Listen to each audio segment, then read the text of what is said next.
The Peterson family recently moved to Cedar Falls, Iowa when Mr. Peterson was promoted to a better post from his company. He worked as a manager at one of the many warehouses of the BII delivery service, where now he would be the director. He was in charge of sorting the packages and items that arrived at the warehouse during the night shift, preparing them for shipping and delivery. But along with the promotion, the raise in salary, Mr. Peterson was relocated to the main BII delivery service sorting center in Cedar Falls. So Mr. Peterson began searching for a house and rather conveniently found a single-story, two-bedroom home in the area. Though the house was a bit small for the family of 4, since their children were still young, Wendy 15 and Marvin only 8, Mr. and Mrs. Peterson decided they would just have to manage when they got the rental at a reasonable price. This neighborhood was quiet and the houses were far from one another. Not a lot of people were seen walking out on the streets. A few stores and shops were a walking distance away, while the mall took a 30-minute drive.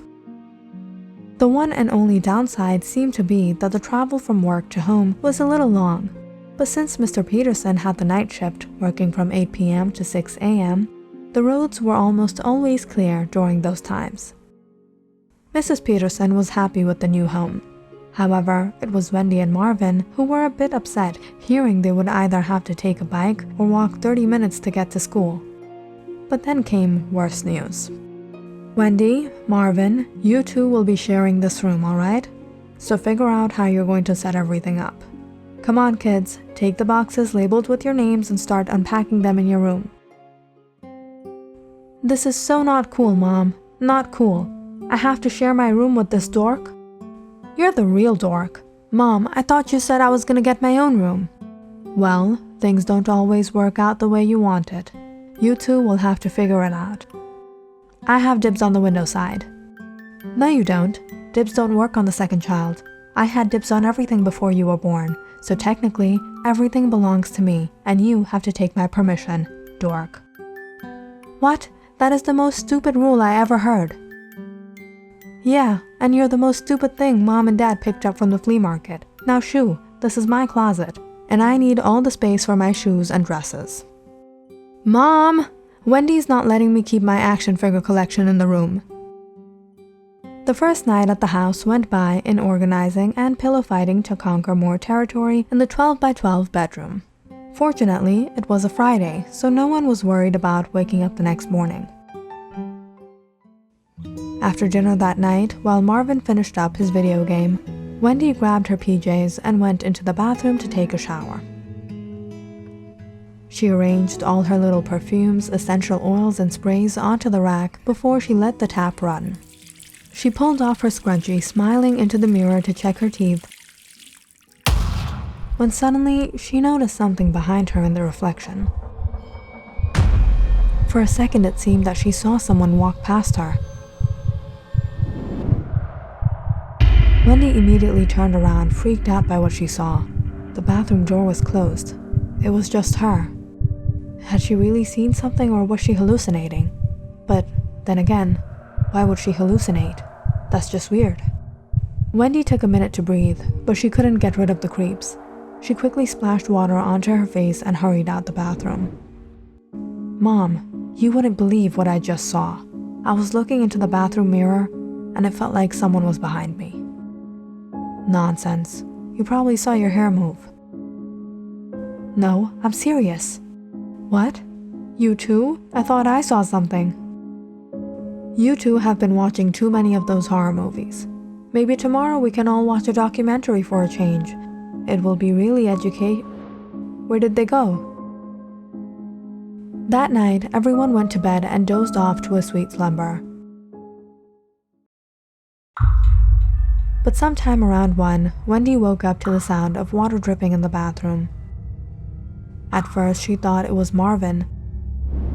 But when she turned around and peeked an eye open, she spotted him drooling on his bed across the room. Wendy furrowed her brows and sat up. Mom, are you in there? There was no reply. Wendy got out of bed and slowly twisted the bathroom doorknob.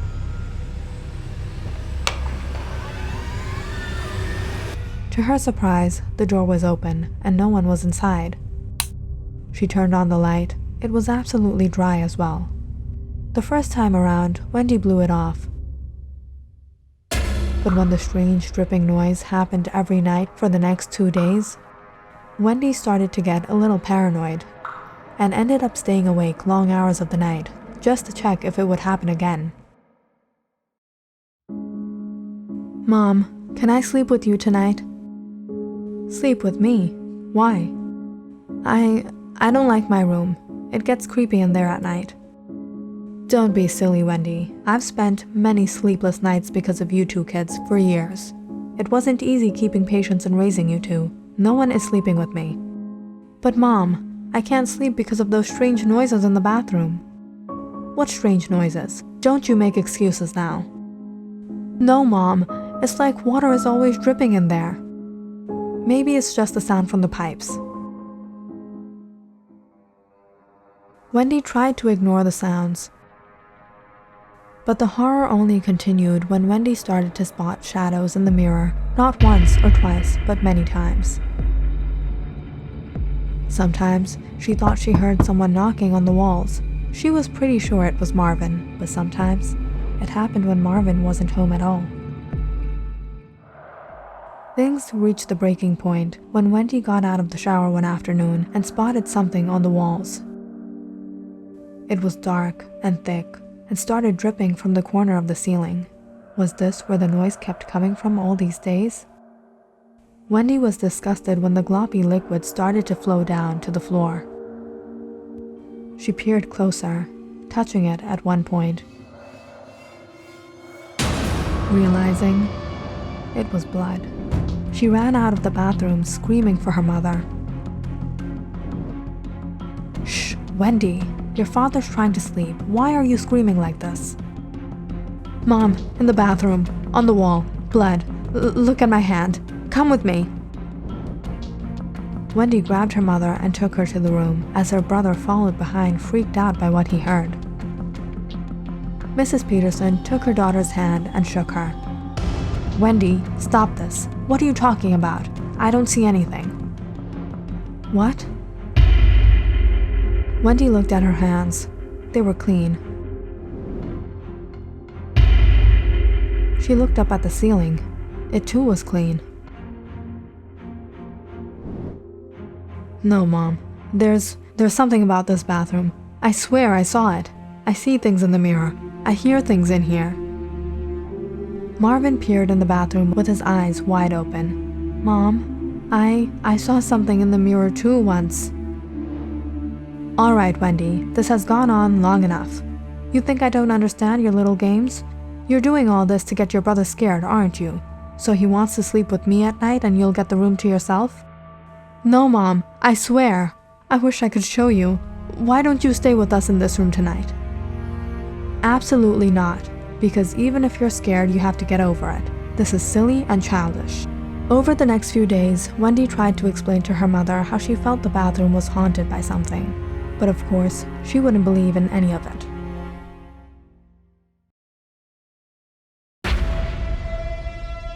Until one night, later that week, Marvin got up hearing something. He ran to his mother's room, knocking on the door anxiously.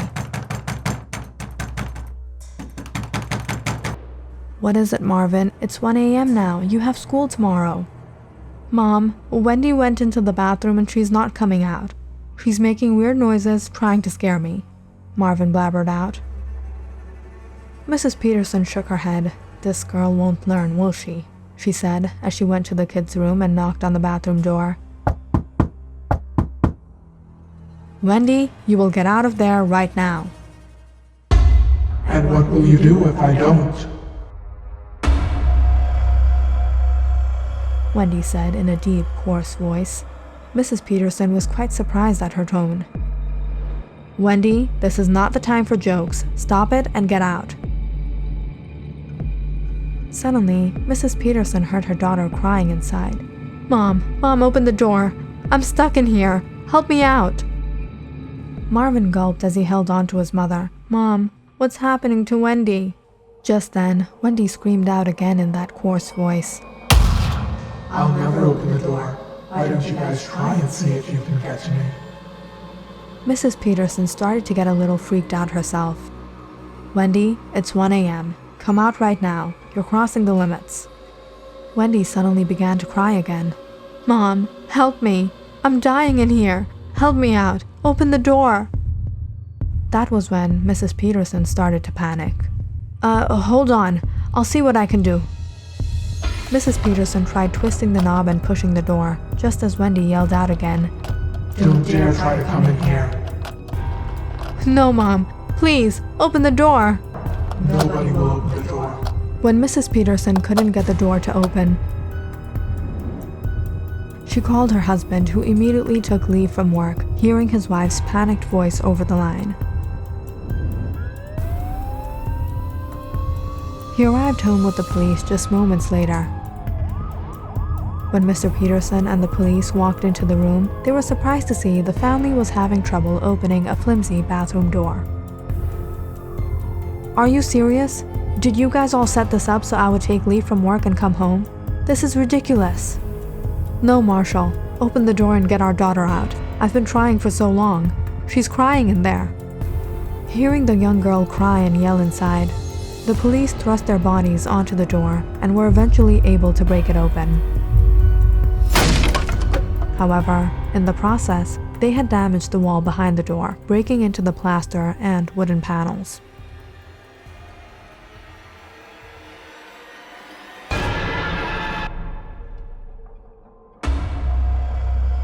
They were shocked by the young girl's condition. She cowered to the corner, her hair jumbled up into knots, her eyes bloodshot, staring at them while gritting her teeth.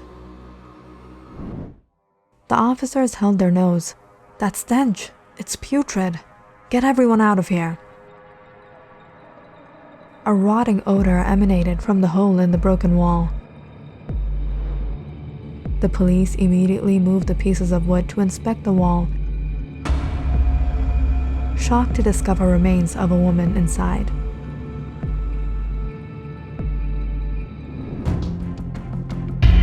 Wendy suddenly became more aggressive, kicking anyone who came near her. When they tried to help her up, she became aggressive and attempted to bite them like a rogue animal. What's wrong with her? Hold her down! Mr. and Mrs. Peterson tried to soothe Wendy, but she fought back, not allowing anyone near her. Wendy, come to your senses. Why are you behaving like this? Mr. and Mrs. Peterson both held down their daughter as she twisted and wringed her body on the floor. Stop it, Wendy. Stop it! But Wendy was uncontrollable, until suddenly she fainted in their arms. Mrs. Peterson took Wendy to another room, while Mr. Peterson spoke with the police. Moments later, backup arrived at the house. The forensic team got to work removing the remains from the bathroom wall. Mr. Peterson, this is probably all quite shocking for you and your family. Officer, I don't really know what to say. Who could have done something like this?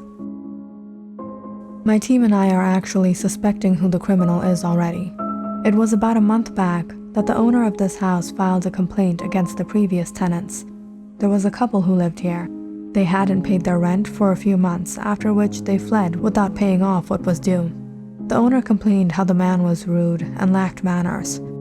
The neighbors around here also called the police a few times after hearing shouting and things breaking from the house.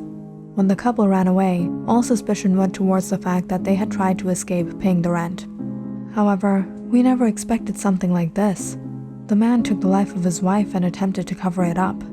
The house wasn't in good condition to begin with, so when the man patched up the hole, it didn't make much of a difference from the rest of the house. And when the owner renovated the house, plastered the place up, and painted the walls, it was as if nothing had ever happened here. If it weren't for this accident, this may have gone unnoticed, and this innocent woman's death forgotten. Click on the subscribe button and check out more awesome videos on our channel. And don't forget to press the bell icon because you know it's interesting.